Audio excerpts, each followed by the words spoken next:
റംഷി, ഇന്ന് ഞായറാഴ്ചല്ലേ, നമുക്ക് ക്രിക്കറ്റ് കളിക്കാം. നീ ടർഫ് ബുക്കാക്ക്. ഞാൻ ബുക്കാക്കൊന്നുമില്ല. നിങ്ങൾ ഇത്രയും പൈസ തന്നില്ല. എന്റെ കയ്യിൽ നിന്ന് പൈസ കൊടുക്കാനായിട്ട് പഠിക്കണ്ട. ഇന്നത്തെ പൈസ ഞാൻ കൊടുക്കാം. പൈസ നീ കൊടുക്കുമെങ്കിൽ ഞാൻ ബുക്കാക്കാം. ഹലോ, ഇന്ന് ടർഫ് ഫ്രീ ഇല്ലേ? ആ, ഓക്കെ. ഇന്നില്ലാലോ, ഫുള്ള് പ്രീമിയർ ലീഗ് അല്ലേ. അപ്പൊ ഇവിടെ വേറെ ടർഫ് ഇല്ലേ? ടർഫ് ഇഷ്ടം പോലെ ഉണ്ട്. അടുത്ത നമ്പർ ഒന്നും നമ്മളില്ല. ആടെ എത്ര പൈസ ആവുന്ന, ആടെ ഫ്രീ ഉണ്ടാവുന്ന നമുക്കറിയാലോ. ഇനി അതിനൊന്നും ടെൻഷൻ അടിക്കണ്ട. ജനുവരി 5 സ്പോർട്ട് വിൻസ് ആപ്പ് ലോഞ്ച് ആണ്. ഈ ആപ്പിൽ കേരളത്തിലിടയിലെ ടർഫ് ഉണ്ടെന്നു, എത്ര പൈസ ആവുന്നു, എപ്പെല്ലാം ഫ്രീ ഉണ്ടെന്ന് അറിയാനും പറ്റും. ഓൺലൈനായിട്ട് ബുക്കിംഗ് ആക്കാനും പറ്റും. ഇനി മുതൽ നമുക്ക് അതിൽ ബുക്കിംഗ് ആക്കാം. ഇപ്പൊ അവിടെ ടർഫിൽ പോയിട്ട് നമുക്ക് കളി നോക്കിട്ട് തരാം.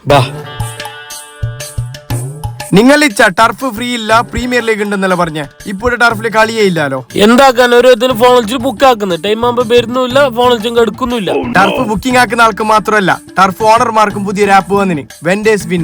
കായിക പ്രേമികളെ, ടർഫ് ബുക്ക് ചെയ്യുന്നവർക്കും ടർഫ് ഓണർമാർക്കും സന്തോഷ വാർത്ത. ടർഫിൽ കളിക്കുന്നവർക്ക് സ്പോർട്ട് വിൻസ് ആപ്പും ടർഫ് ഓണർമാർക്ക് വെൻഡേഴ്സ് വിൻ ആപ്പും പ്ലേ സ്റ്റോറിലും ആപ്പ് സ്റ്റോറിലും വന്നിട്ടുണ്ട്. ടർഫ് ഓണർമാർക്ക് കൃത്യമായ ഇൻകം ട്രാക്കും ടർഫുമായി ബന്ധപ്പെട്ട ബിസിനസ്സും ഇവന്റ്സും പ്രൊമോട്ടും വെൻഡേഴ്സ് വിൻ ആപ്പിലൂടെ ഏതൊരു സാധാരണക്കാരനും ഈസി ആയിട്ട് കൺട്രോൾ ചെയ്യാൻ പറ്റും. സ്പോർട്ട് വിൻസ് ആപ്പിലൂടെ ടർഫ് ബുക്ക് ചെയ്യുമ്പോൾ നിങ്ങൾക്ക് കോയിൻസ് ലഭിക്കും. ഈ കോയിൻസ് ഉപയോഗിച്ച് ഫ്രീ ആയിട്ടോ ഡിസ്കൗണ്ട് ആയിട്ടോ നിങ്ങൾക്ക് ടർഫ് ബുക്ക് ചെയ്യാവുന്നതാണ്. സ്പോർട്ട് വിൻസിന്റെ Instagram, YouTube, Facebook page follow ചെയ്യുന്നവരിൽ നിന്ന് 10 പേരെ സെലക്ട് ചെയ്ത് ജനുവരി 5 പാലക്കുന്ന് കിക്ക് ഓഫ് ടർഫിൽ വെച്ച് നടക്കുന്ന ആപ്പ് ലോഞ്ചിന്റെ സമയത്ത് ക്യാഷ് പ്രൈസും ഗിഫ്റ്റും നൽകുന്നതായിരിക്കും.